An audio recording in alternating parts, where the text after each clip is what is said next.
Sim, eu tô aqui nessa tarde chuvosa em Porto Alegre para falar das últimas coisas que eu li. E tem uns quadrinhos bem legais. Só antes de começar a falar das leituras, primeiro eu tenho que te informar que o meu relógio quebrou, acabou de quebrar a pulseira do meu relógio. Eu me sinto meio perdido sem relógio. Sem contar que eu fui pesquisar no Mercado Livre e descobri que ele era feminino. Veja só que surpresa! Nerd Nation, amanhã, ou seja, no sábado, dia 16, segundo o meu relógio com a pulseira quebrada, vai rolar o Nerd Nation, que é um evento no Clube de Tênis Paulista.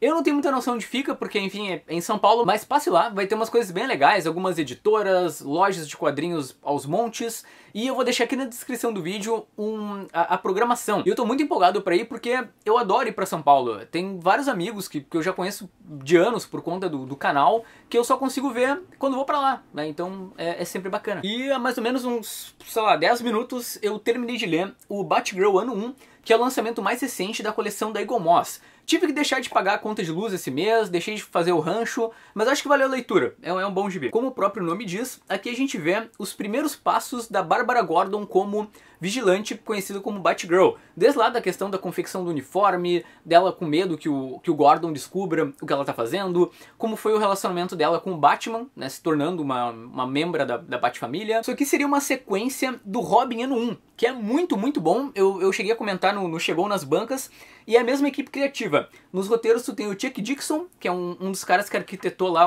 a queda do morcego do Batman, e os desenhos são do Marcos Martins, um cara que já desenhou, por exemplo, o Demolidor na fase do Mark Waid, e ele tem um traço bem leve, então as coreografias de luta da Bárbara ficam bem legais no traço dele, e ele é aquele quadrinho que tem um clima feel good movie, sabe? Ele é bem colorido, então é aquele quadrinho que pra tu ler numa tarde chuvosa, é bem isso, sabe? E curtir uma aventura de super-heróis despretensiosa. Eu não cheguei a pesquisar muito antes de comentar a leitura, mas eu gostei bastante, sabe? É legal ver a Bárbara tentando se superar, ela com todo um preconceito por ser frágil, por ser menina, e ela tem que, enfim, quebrar essas barreiras e convencer o próprio Batman a aceitar ela como participante da Batfamília. Ah, e nessa edição eu só encontrei um erro de revisão, um errinho, e eu achei meio zoado que a parte o quadrinho ele tem muitos... ele vai e volta no tempo bastante, assim, mas não tem nada ali que mostre que é um flashback ou que é alguma coisa que está acontecendo no futuro. Então eu acho que faltou isso na narrativa, assim. Em alguns momentos eu tive que pensar, pô, mas isso aqui está acontecendo agora ou já aconteceu? Beleza, agora eu tenho que comentar um autor que eu descobri há pouco, que é o norueguês Jason. Eu comprei 3 quadrinhos dele, um deles saiu pela Mino, que é o Shh. Depois, literalmente isso, o nome. Depois o The Left Bank Gang e o I Killed Adolf Hitler. Sim, olha que título sugestivo. O Jason tem uma produção assim absurda, tem muitos quadrinhos dele na Amazon disponíveis. Aí eu aproveitei aquela promoção de importados, que era compre 3, leve pague 2, algo assim. O primeiro deles que eu li foi o que saiu justamente pela Mino, o Shh. E isso aqui seria uma antologia de contos curtos do Jason, todos mudos. E, nossa, é assustador como esse cara consegue passar sentimento sem palavras, sabe? O silêncio nas histórias do Jason é muito pesado. Por exemplo, tem uma aqui sobre um casal que tem uma briga que é simplesmente sensacional, sabe? O personagem principal começa a imaginar todas as possibilidades de coisas que teriam acontecido com aquele casal em outro contexto.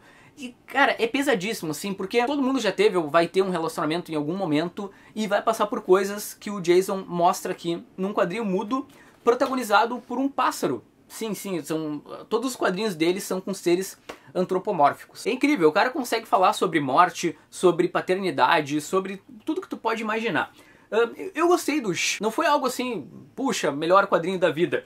Mas o que eu gostei mais dele, na verdade, foi o I Killed Adolf Hitler, que como o próprio nome diz, né, eu matei Adolf Hitler. Que na verdade não é uma história sobre matar Hitler, por mais incrível que possa parecer. Na trama a gente conhece um Hitman que ele é contratado por um cientista para matar Hitler. O cara dá uma máquina do tempo pra ele e fala, olha só, vou te pagar metade agora e metade quando tu cometeu o assassinato e eu quero que tu mate Hitler.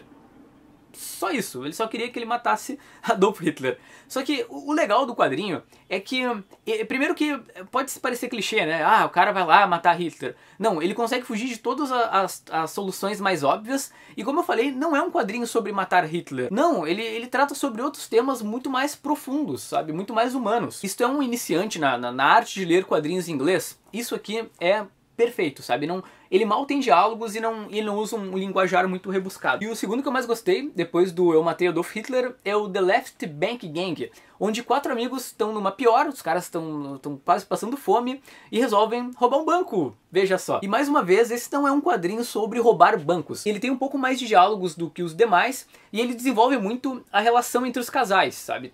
Cada um desses caras tem uma esposa, pelo menos a maioria deles, e tu acaba descobrindo um pouco mais sobre a vida privada dos personagens. E o bacana é que quando eles vão roubar o banco, rola um esquema meio cães de aluguel. Sabe, tu vai vendo o roubo na visão de cada personagem. E aí tu vai aos poucos montando um quebra-cabeça e descobrindo que aconteceu algo que tu não imaginava. Enfim, o Jason, ele é incrível, ele tem uma sutileza, ele consegue falar muito praticamente sem usar palavras. Então, nossa, tomara que a Mino traga mais quadrinhos desse cara e tomara que eu consiga liberar meu cartão de crédito para comprar mais quadrinhos dele na Amazon, porque eu gostei muito. E outra leitura da minha tarde é esse simpático e pequeno gibizinho chamado Culpa, que saiu pelo selo O Grito. É o selo da Ugra Press, né, uma loja de quadrinhos lá de São Paulo, e ele é escrito e desenhado pela Cristina Eco, que talvez você já deva conhecer. Ela é esposa do Paulo Cumbrim. Eles fizeram o Penadinho e fazem o quadrinhos A2. Eu adorei. Mais um quadrinho, ele tem pouquíssimas páginas, ele é bem pequenininho, mas ele é bem tocante. Trata sobre 2 crianças que estão fazendo desenhos e vão mostrar esses desenhos para os seus pais. É só isso, mas ele é bem tocante. É que ele é tão curtinho que se eu falar qualquer coisa, perde a graça. Inclusive eu quero ver se vou, como eu, enfim, tô indo para São Paulo hoje de noite, eu vou chegar lá e no sábado eu vou tentar ir na Ugra, logo pela manhã, para ver se compro alguns desses pequenininhos. Eu sei que tem outros autores nacionais que também lançaram por esse selo. Beleza, agora eu vou falar de algo que eu não li. Na verdade eu não li nessa edição, eu li numa edição um pouco mais pobre, que é o Clube da Luta. No caso eu recebi essa nova edição 2.0 da editora Leia, então eu acredito que a intenção seja eu comentá-la. Tá linda, sério, tá realmente muito linda. Primeiro que atrás dela, né, em vez de ter uma sinopse, tu tem as regras do Clube da Luta, então é algo bem voltado assim pro colecionador. Quando tu abre o livro, tu tem uma ilustração do... qual é o nome do cara? Ali alguma coisa. Liber Merro. Sim, é um artista, acho que é italiano, se eu não me engano. E aí eles colocaram aqui na parte interna. E o destaque dessa edição é que ela tem o roteiro do filme, então ela é meio a meio. Metade é o livro e metade é o roteiro original do filme dirigido pelo David Finch. E além disso, mais aqui pro final, tem um painel com o Chuck Palahniuk na San Diego Comic Con de 2014. Então tu tem toda uma entrevista com o cara, acredito que para expandir um pouco o conhecimento sobre o livro. E também tem um texto da Natália Bride, do Omelete, falando um pouco sobre a obra no geral. Enfim, nossa, leia o Clube da Luta, é um daqueles raros casos que eu acho que o livro ele é tão bom quanto o filme. Eu cheguei a ler, acho que foi ano passado, porque eu comentei aqui no canal, o Clube da Luta 2, que é um quadrinho horroroso, sinceramente, eu acho muito ruim mesmo, mas o livro é ótimo. No fim acabou valendo a pena ler o Clube da Luta 2, porque ele me obrigou a ler o livro, e o livro é do caralho. Tá, mas para tudo. Tu precisa ler isso aqui. Sério, pare sua vida e leia Alon do Chaboté, que é um autor de quadrinhos francês, é uma história escrita e desenhada por ele. Essa é uma indicação que eu peguei com o Sidney Guzman, do Universo HQ, e valeu cada centavo. Nossa, Alon conta a história de um cara que vive num farol isolado e ele nunca pisou em terra firme. Pô, sim. É uma história, na verdade, muito maluca. Tu acompanha de início 2 pescadores que são responsáveis por levar os mantimentos para esse cara que mora no farol. Só que ele é um cara, um completo isolado do mundo, assim, ninguém sabe que ele praticamente ninguém sabe que ele tá lá, sabe? Eles só vão lá, deixam a caixa com a comida e quando voltam lá a caixa não tá mais lá, eles repõem a caixa pro cara ir sobrevivendo nesse farol. E aí tu tem como levantar 1 milhão de questões, sabe? O que o cara tá fazendo lá? Por que ele se isolou do mundo? O que ele tem de errado? O que ele tem de certo? E principalmente, como alguém consegue passar uma vida inteira no farol? Como ele consegue se entreter por lá? Foi incrível ler o Alon, porque quando eu terminei ontem, lá pelas, sei lá, 8 da noite, eu passei daquele momento até hoje, quando eu tô falando nesse vídeo, pensando sobre HQ. Porque o Chaboté consegue falar de tanta coisa nessa fábula que ele escreve, que é impressionante, sabe? Eu não sei exatamente qual a intenção dele, mas será que ele tá falando do poder das palavras, o poder talvez de libertação que o conhecimento tem? Cara, é uma mensagem tão bonita e tão poderosa da forma que ele conta. O quadrinho também fala um pouco sobre imaginação, acho que dá pra falar isso. Eu tô procurando falar o mínimo, na verdade, sobre a história para não estragar. Mas se tu não sabe muito de inglês, pega tranquilamente, porque ele mal tem diálogo, sabe? Se tu tá começando nesse idioma, vai ser bem tranquilo de ler. São 300, deixa eu ver aqui, são quase 370 páginas e tu lê em questão de 1 hora no máximo. Assim como o Moby Dick, que foi lançado esse ano pelo pessoal do POC Nankin, que também é do Chabuté, é um quadrinho em preto e branco. E ele não é um narrador gráfico tão, assim, inventivo, no sentido de que, sei lá, ele não brinca muito. Ele é um cara bem acadêmico, assim, sabe? Ele usa quadros normalmente, não tem nada de tão especial. Eu acho que o destaque é a questão a forma que ele usa o preto e o branco. É bem bacana, assim, ele consegue dar um contraste legal nas páginas. Até a leitura do Alone me lembrou um pouco o Condado de Essex, do Jeff Lemire, que a Mino lançou esse ano. Não que as histórias sejam tão parecidas assim, mas a forma que eles tratam os temas humanos e a sutileza, pra mim foi muito parecida, assim. O sentimento que eu tive lendo o Essex County, eu tive lendo o Alone. Eu sei que é um pouco cedo pra falar isso, mas eu acho que é uma leitura que eu nunca vou esquecer, sabe? Porque me impactou bastante.